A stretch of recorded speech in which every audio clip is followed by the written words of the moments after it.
Bharatiya Janata party के राष्ट्रीय अध्यक्ष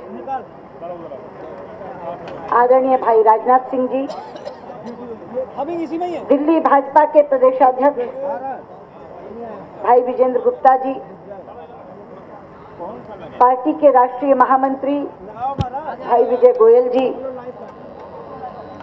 दिल्ली प्रदेश के प्रभारी भाई रामेश्वर चौरसिया जी, मंच पर आसीन पार्टी के राष्ट्रीय पदाधिकारीगण, प्रदेश पदाधिकारीगण, मेरे वरिष्ठ साथीगण और इस धरने में भाग ले रहे मेरे बहुत ही स्नेही कार्यकर्ता भाइयों और बहनों, आज का ये धरना हमने एक विशेष मकसद से आयोजित किया है। जयपुर के चिंतन शिविर में देश के गृह मंत्री श्री सुशील कुमार शिंदे ने एक ऐसा अनुचित बयान दिया जिससे देश अचंभित भी हुआ और उत्तेजित भी हुआ। उन्होंने कहा कि बीजेपी और आरएसएस के लोग टेरर कैंप्स चलाकर हिंदू आतंकवाद को बढ़ावा दे रहे हैं। जब वो शिविर से बाहर आए तो मीडिया के लोगों ने उन्हें पकड़ा और पूछा कि आपने हिंदू आतंकवाद शब्द का इस्तेमाल किया है, क्या वाकई आप समझते हैं कि हिंदू आतंकवाद जैसी कोई चीज है? मैंने टीवी पर उन्हें देखा, वो सकपका से गए। इसमें आवाज है भाई। तो उन्होंने पीछे से किसी ने उन्हें प्रॉम्प्ट किया, तो उन्होंने कहा नहीं हिंदू नहीं, मैं भगवा आतंकवाद, भगवा भगवा भगवा आतंकवाद कहना चाह रहा था। सेफ्रन टेरर और ये शब्द है, ये कहकर उन्होंने पल्ला छुड़ाया। बाद में मीडिया के लोग पूछ रहे थे तो कहा नहीं, सोच समझ कर कहा है, सोच समझ कर कहा है, और ये कहकर वो चले गए। उसी दिन मैंने ट्विटर पर लिखा था कि भगवा और आतंकवाद ये विपरीतार्थक शब्द हैं। भगवा प्रतीक है बलिदान का, भगवा प्रतीक है त्याग का, भगवा प्रतीक है संन्यास का, और भगवा प्रतीक है हमारी सांस्कृतिक अवधारणा का। भगवा और आतंकवाद का दूर दूर तक कोई रिश्ता नहीं हो सकता। और मैंने कहा था कि गृह मंत्री अपने इन शब्दों को वापस लें और पूरे देश से माफी मांगे। मित्रों, उनका ये बयान हमारी बलिदानी परंपरा का अपमान है, हमारी त्याग और तपस्या की संस्कृति का अपमान है। मैं कहना चाहती हूं सुशील कुमार शिंदे को कि जब बीजेपी नहीं थी तब भी भगवा था, जब आरएसएस नहीं था तब भी भगवा था। भगवा वो रंग है, चाणक्य के समय से लेकर आज तक हम जिसके नीचे इकट्ठे हुए हैं उस रंग का नाम है भगवा। अगर भगवा की ताकत देखनी है उन्हें तो चले जाएं आज प्रयागराज में, जहां महाकुंभ हो रहा है। सैकड़ों एकड़ भूमि में केवल एक रंग का ध्वज दिखाई देगा, भगवा भगवा भगवा। 30-30 लाख लोग एक दिन में गंगा स्नान कर रहे हैं। जाकर देखें उस भगवा की ताकत को। उन लाखों लोगों को कोई बुलाने नहीं गया, किसी ने उनके घर निमंत्रण पत्र नहीं भेजे, किसी ने कोई विज्ञापन नहीं निकाला। अपने घर से अपने पंचांग में देख करके कि महाकुंभ हो रहा है, 2-2 जोड़ी कपड़े और थोड़े थोड़े दाल चावल एक पोटली में बांधकर अपने सिर पर रखकर जिस तरह से वो लाखों लोग कुंभ में आ रहे हैं, वो भगवा संस्कृति के संवाहक हैं। ये सुशील कुमार शिंदे को देखना चाहिए। ये है भगवा की ताकत, ये है भगवा की शक्ति, और ये है भगवा के प्रति लोगों की आस्था। शिंदे जी, राजनीति करिए, वहां तक करेंगे जहां तक आपकी पार्टी का हित सधता हो, हमें आपत्ति नहीं। वहां तक करेंगे जहां तक हमारी पार्टी का अहित होता हो तो भी आपत्ति नहीं, लेकिन वहां तक राजनीति मत ले जाइए जहां राष्ट्र का हित का नुकसान होता हो। आपको नहीं मालूम है कि आपने ये बयान देकर राष्ट्र हित का कितना बड़ा नुकसान किया है। जिस समय पर पाकिस्तानी सेना के लोग LOC क्रॉस कर आकर हमारे सेना के जवानों का सर काट कर ले जा रहे हैं, उस समय जो प्रहार आपको पाकिस्तान पर करना चाहिए था, उसे छोड़कर आप प्रहार अपने प्रमुख प्रतिपक्षी दल पर कर रहे हैं। आप प्रहार देश की सबसे बड़ी देशभक्त संस्था पर कर रहे हैं। अरे जिस दिन ये घटना घटी, पाकिस्तान वाली, मैंने अपनी तरफ से NSA को फोन करके कहा, कहिए प्रधानमंत्री से कठोर कदम उठाएं, हम उनके साथ खड़े हैं। ये भारतीय जनता पार्टी की देशभक्ति का प्रमाण था कि हम साथ खड़े हैं, इकट्ठे मिलकर उसका मुकाबला करेंगे। लेकिन आप हैं जो पाकिस्तान को छोड़ देते हैं और निशाने पर रखते हैं किसे? प्रमुख प्रतिपक्षी दल को। अगर बीजेपी के लोग टेरर कैंप चलाते हैं तो बीजेपी के नेता को लोकसभा में नेता प्रतिपक्ष होने का कोई अधिकार नहीं है। भारतीय जनता पार्टी, आप क्या कहना चाहते हैं? पूरे अंतर्राष्ट्रीय जगत को आपने क्या सुनाया है कि पाकिस्तान में टेरर कैंप चलते होंगे, मगर हमारे यहाँ तो प्रमुख प्रतिपक्षी दल टेरर कैंप चला रही है।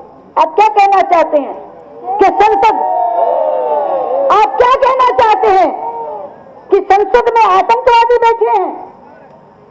संसद में विपक्ष की नेता आतंकवादी संगठन की सदस्य हैं। आप क्या कहना चाहते हैं कि देश में प्रमुख प्रतिपक्षी दल के लोग सांसद बनकर आए हुए हैं, वो लोग थू थू करेंगे आप पर? क्या आप हमें क्या कहेंगे? आप अपना घर संभालिए, आपके घर में तो प्रमुख प्रतिपक्षी दल आतंकवादी संगठन है, वो टेरर कैंप चलाता है, वो आतंकवादी पैदा करता है। अरे जिस समय पूरे देश को मिलकर के पाकिस्तान का सामना करने की आवश्यकता है, उस समय पूरी पॉलिटी को बांट करके आप प्रमुख प्रतिपक्षी दल पर निशाना साध रहे हैं। आपको पता नहीं आपने कितना बड़ा नुकसान किया है। कल बयान दे दिया जनार्दन द्विवेदी ने कि कांग्रेस पार्टी का इससे कोई लेना देना नहीं। क्या इससे पहले कमलनाथ ने यह बयान क्यों दिया था कि पूरी कांग्रेस शिंदे के साथ है? छोटे मोटे नहीं, संसदीय कार्य मंत्री है वो। संसद के तमाम दलों से सीधे बातचीत करने की जिम्मेदारी जिन पर है। शिंदे वहां बयान देते हैं और कहते हैं मैंने सोच समझ कर दिया है। अगले दिन कमलनाथ कहते हैं कि पूरी कांग्रेस उनके साथ है। लेकिन जब देश का मूड दिखाई देता है तो जनार्दन द्विवेदी आके कहते हैं कि कांग्रेस का इससे कोई लेना देना नहीं है। एक और कार्यक्रम में मैंने ये बात कही थी कि इन्होंने ये तय कर रखा है, जो बुरा कराना है सरकार से कराओ, कुछ दिन पानी जांचो, वाटर टेस्ट करो, और जब पता चले देश इसके खिलाफ है तो पार्टी उससे पल्ला झाड़ ले। यह हर समय पर हुआ है। पाकिस्तान की इस घटना के बाद भी 8 दिन तक सरकार चुप रही है, मौन रही है। उल्टे ये कहते रहे कि हम तो वीजा ऑन अराइवल देंगे। हॉकी के खिलाड़ियों को इस घटना के बाद इन्होंने वीजा देने का काम किया, क्रिकेट मैच पर खिलवाने का काम किया, साहित्यकारों को यहां वीजा देने का काम किया, और पाकिस्तान को एक शब्द सख्त स्वर में कहने का काम नहीं किया। लेकिन जब देश का मूड देखा कि देश उबल रहा है, गुस्से में है, उस समय भाषा बदली और तब कहा कि पाकिस्तान के साथ बिजनेस वैसा नहीं हो सकता जैसा हो रहा था। अभी भी जब देश का मूड देखा कि अरे आप कह क्या बैठे, देश थू थू कर रहा है, तब भाषा बदलवा दी जनार्दन द्विवेदी से। लेकिन आप क्या समझते कि इससे हमारा समाधान हो जाएगा? जनार्दन द्विवेदी के बयान से हमारा समाधान नहीं होगा मित्रों, क्योंकि जहां तक कांग्रेस का सवाल है, गृह सचिव आकर के कहते हैं ये 10 लोग हैं जो पुराने आरएसएस के कभी रहे हैं, कभी प्रचारक रहा है कोई, कभी उनका पदाधिकारी रहा है कोई। गृह सचिव महोदय, मैं आपसे कहना चाहती हूं, पता नहीं किस आधार पर आप उन 10 लोगों का नाम लेकर के पुराना उनका संबंध और संपर्क बता रहे हैं, पुराना एक्स आरएसएसाइट कह रहे हैं। अरे तुम्हारे यहाँ तो कांग्रेस के सिटिंग मिनिस्टर मदेरणा बलात्कार के कारण और मर्डर के कारण केस भुगत रहे हैं। आपके सिटिंग मिनिस्टर गोपाल कांडा बलात्कार और मर्डर के केस भुगत रहे हैं। आपके सिटिंग एमपी कलमाड़ी भ्रष्टाचार के कारण जेल गए हुए हैं। क्या कभी बीजेपी ने कहा कि इन लोगों के कारण कांग्रेस आपराधिक संस्था है? वो इंडिविजुअल्स का काम है। एक के खिलाफ हम प्रदर्शन करते हैं, लेकिन उसके कारण पूरी कांग्रेस को हमने कभी आपराधिक संस्था कहने का अनुचित वक्तव्य नहीं दिया। लेकिन तुम आज कहते हो कि उनके कोई पुराने संबंध और पुराने संपर्क हैं, उनके कारण बीजेपी और आरएसएस टेररिस्ट ऑर्गेनाइजेशन है, हम आतंकवादी संगठन है। अरे दिनों रात हम कहते नहीं अघाते, तेरा वैभव अमर रहे मां, हम दिन चार रहे न रहे। तो भारत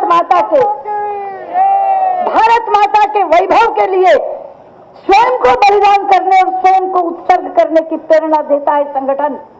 उस संगठन से जुड़े लोग, भारतीय जनता पार्टी जो कहती है nation first, party later and self last, उस संगठन को आप आतंकवादी संगठन कहते हैं। अगर आप समझते हैं कि देश का मूड इससे बदल जाएगा कि जनार्दन द्विवेदी ने जो बात कह दी उससे कांग्रेस पार्टी ने पल्ला झाड़ लिया, तो नहीं बदलेगा। आपको समाधान करना होगा।